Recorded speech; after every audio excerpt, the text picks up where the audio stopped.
Welcome to TARTLEcast with your hosts Alexander McKegg and Jason Rigby, where humanity steps into the future and source data defines the path.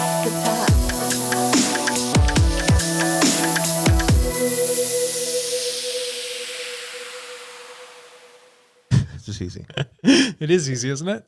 Yes. And we're on. It's easy as 1, 2, 3, A, B, C. Isn't it? Or is it A, B, C, 1, 2, 3? I think we had it backwards. Yeah, Actually, we did, we logically have it backwards. Yeah. There's a algorithm to that song. Yeah, there is. Actually, there's an algorithm to all music. Yes.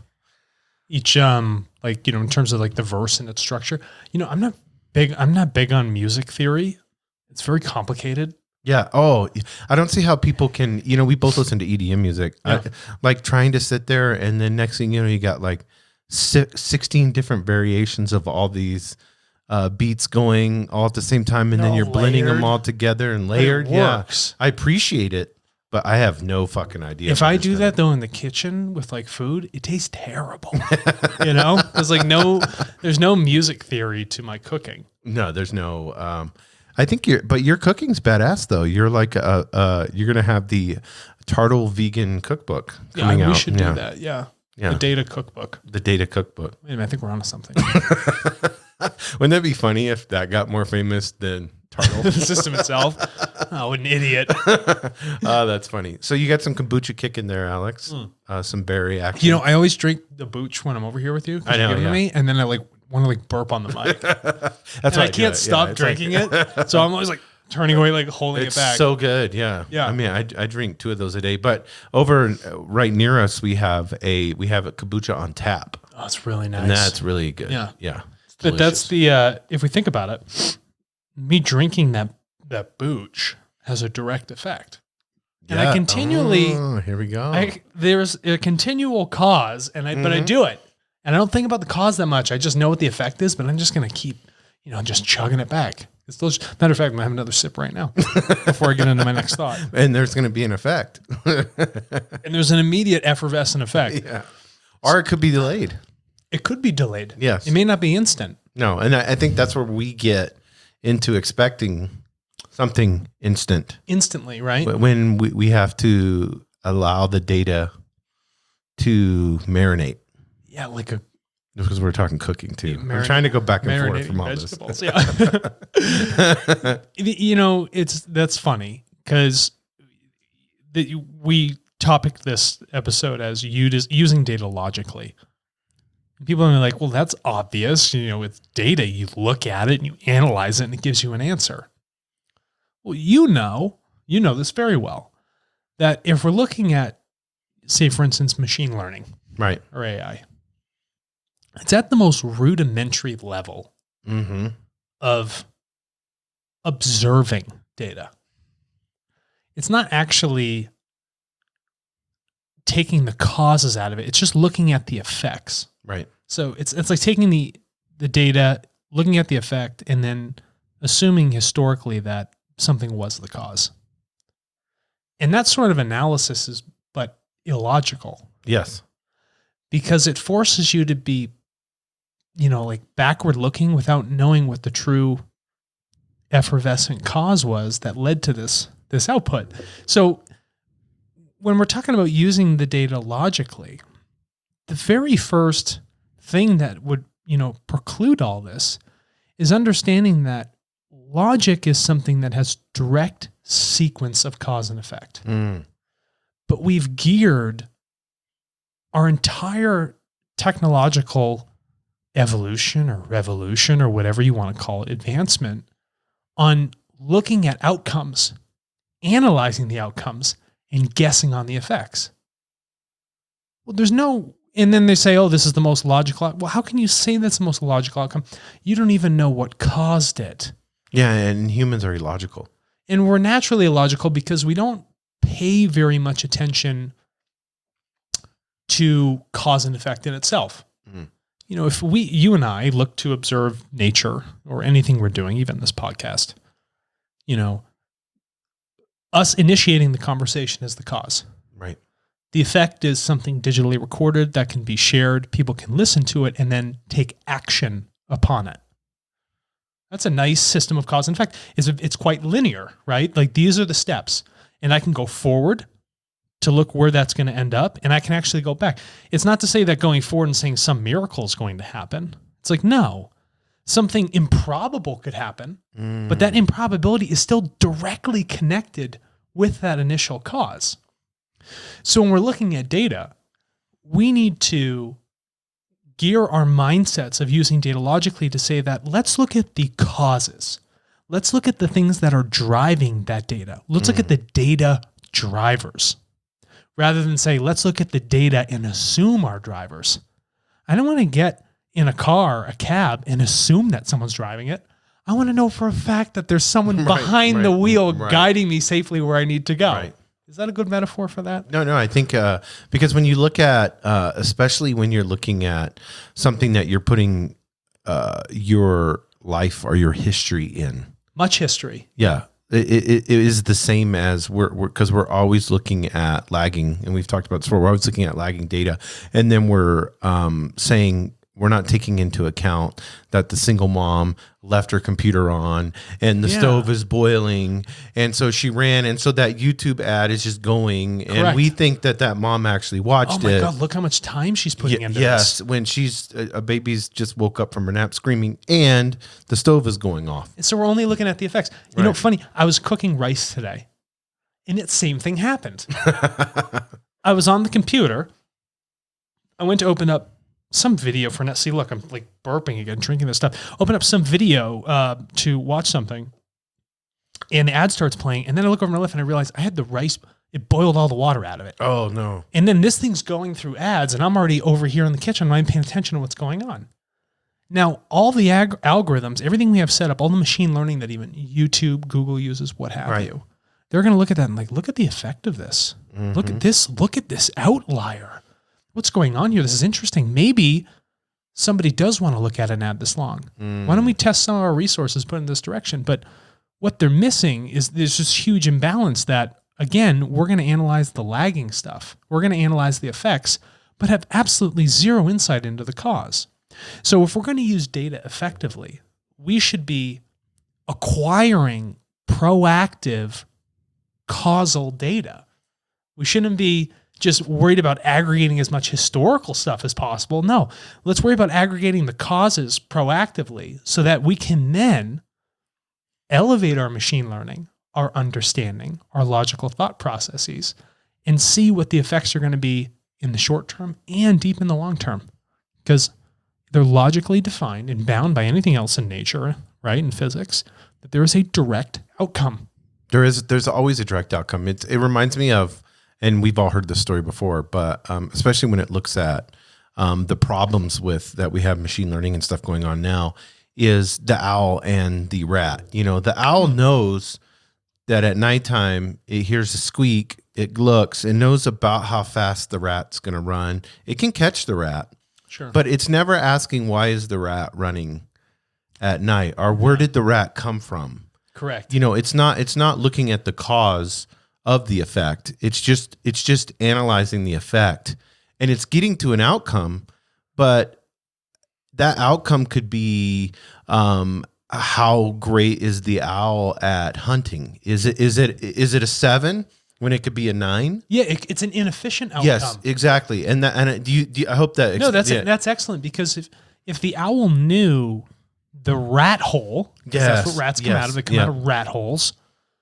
If they knew where that was, he could just perch on top, like put his little talon down, just pick it up. Yeah, because he wouldn't even have to look. With rats, it'd be unlimited. What happens is he would feed himself for a lifetime. when we use logic properly, right? If we use data logically, and we understand that cause and effect, and know what we should be gearing ourselves towards, we can become just magnitudes more efficient. Yes. In how we do everything. Right now, we think we're so efficient. Like, oh, look at us analyze this. But look how inefficient we are, because we're flying around, listening, waiting for that rat to come, exerting so much energy. And we got a rat. We got a rat. Great. Yeah, great. But taking the time to not get that rat, to watch the rat, to observe the rat, to see it go back to its hole, and then understand, that there's 30 other rats in there. Next time we can sit there and stand at the hole and just grab the rat out of there with it being a lot more efficient. And that's why I love TARTLE, because you guys are basically, you're not just observing, you're being proactive in the sense of asking. Yes. The direct to the consumer. Yeah. Because if you can take 50% of the picture, which is the effect. Right. And also the missing 50%, which was the cause. Right. Now we have a very balanced, efficient, truthful perspective on what is actually occurring. So I want to give an example of this because I just got off the phone today with a CEO that specializes in medical analytics, analyzing data. Right. And after I understood it, I realized that what they had created was not really analyzing medical data, but analyzing costs, okay, reactively, and then pairing that against medical codes to see how maybe some medical codes after someone's been sick, how that's going to affect the cost on a hospital or a healthcare system, the payee. And then from that, the hospital or the network decides, oh, we have a high quality of care. Hold on. And then I was like, hold on a second. How are you determining a high quality of care against your own benchmark if you are not going and directly getting data from the people that feed your system that allow it to operate? And that's people being sick. You never once asked them what was going on or their proactive feedback or what even got them to that point to come into your hospital, your business. Right. But you're saying that we've increased quality of care because we have a cost savings and less people are coming in. And I told her, I was like, well, what if you've scared people? What if you screwed up so many surgeries, they don't want to come through the door? So your emergency room has less people. Well, this is a perfect example. I mean, with COVID, I mean, people can get hit by a bus, and then because they have COVID, they're getting labeled COVID. Yeah. So now all of a sudden, as we see with the flu's down since the 1950s. Yep. We're at levels because everybody's labeling it as COVID instead of, labeling it a flu. So now you're playing. Now, this is the part that I hate about, especially when you look at statisticians and Tell data, me how you really feel. and data analysis, and there's, how you can spell analysis, right? A-N. So this is the part that really pisses me off, Alex, because now we're going to go off on a marketing tangent. We're going to go off on creating a new vision. We're going to build a new wing of the hospital. We're going to look at this and say, oh my God, look, we're at 86 and we're going to tout this to everyone. And that's what they do. And basically you just built false data. It's a house of cards. That is precisely correct. And this is exactly what I was explaining on the phone. I was like, I understand what you're doing in your business, but you are analyzing an untruthful picture. Well, here's what. So you want to take ruthlessness? Yeah. I would use his company to find out what my most profit is per code. Yeah. And then I would only want to treat those people. I'm just going to treat them. Yeah. So, okay. Chemotherapy is the most profitable for me. Perfect. Let's build a huge wing. Yeah. Or I'll be like, which one's most profitable, but has the highest outcome of cure? Yes. I'm just going to focus on risk. those. Let's go. Then you're cost and risk. Cost and risk. You're going to come out and be like, we're the greatest hospital around. Yeah, exactly. No, you're not. Yeah. What about all the people you rejected? You never once did you actually go to the cause of why you exist. 100%. And I explained that. I was like, that's where the truth is missing in this picture. That is a large, and that aspect of healthcare and healthcare data is one of many, many different problems we currently have with using data illogically. Well, and then, I mean, look what's happening now. We have the census going on. Yeah. So the government's trying to say, okay, let's go to the person. Keyword trying. Yeah, trying to go to the person. But now you have this distrust in government. So what type of data are you getting when you have distrust? Angry. Yeah. Or none at all. Are false data because they're purposely, you will have people that will purposely give false information because they do not trust you. So you have to, anytime you want to market something, anytime you ask of something to somebody, you have to give first. There has to be a giving, and then through that giving, there's trust. That is the incentive, and that creates the effect. Yes, but it creates an honest effect that gives you honest, true data. Right. And I hope that is so on the money. You've been very precise. And on the other episode, you said, Jason Rigby and precise don't match up. Yeah, but they yeah, do. yeah, You do. yeah. It's excellent. And, I, in the future, hope that actually I'm going to make it happen. I'm going to make it happen that there will be a future of perfect information transfer. That's what we're going to do. PIT. Yeah. We're going to re-educate, train the world, and show them how to truthfully share information so we can actually understand cause and effect and we can evolve properly. Well, the only thing that we have that is of value that corporate identities are looking at, because they are an identity, the Supreme Court ruled that, so that they're like a person, these big conglomerates with billions of dollars. The only thing that they look as a human as having value now, and it's only going to get worse when we go 10, 15, 20 years out, is our data. Yeah. And when you really think about it, and we've had tons of episodes on that. So whenever, not just giving giving data for free, we're doing that. We've talked about that 100,000 times. But Alex, the part that gets me more than anything is, why can't we give our data to something that we completely trust? And if TARTLE has the ability to create trust, which it will, because your heart is right and every person that you're bringing on board with the company is right. Don't make me tear up on air, dude. No, you're from back east. Yeah. You guys don't tear up. I'm stoic. Yeah, exactly. But I mean, when you think about it, when people actually see that, it's going to be an easily transfer. You're going to get data that is going to be accurate and perfect. Yeah. Because they're going to be able to, when we ask a question, when we send a survey, when we send an email out, whatever it may be, and however we interact with them, they're going to say, I know that company's doing good in the world. Correct. I will answer this honestly. And that will give us data that no other company can get. That's the important part. And I want to always remind all of the businesses that come in and purchase this information that there is a person behind it. Yes. This is not like the IRS where we're all just a damn number. Okay. There's an actual living, breathing human being trying to make their life happen. And that's how they should be respected and treated as so. And that's how we have the transaction. No, I love that. Yeah. We have to have true cause and effect. True cause and effect.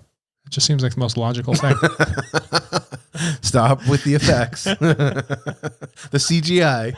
We don't need any CGI data. I'm not worried about the CGI data. CGI reports. Yeah. How many fake CGI reports, data reports do we get? Ew. I feel nasty just saying that. Yeah. Ugh. Just wrecked my aura. All right, cool deal. Listen, thank you, everybody. Appreciate it.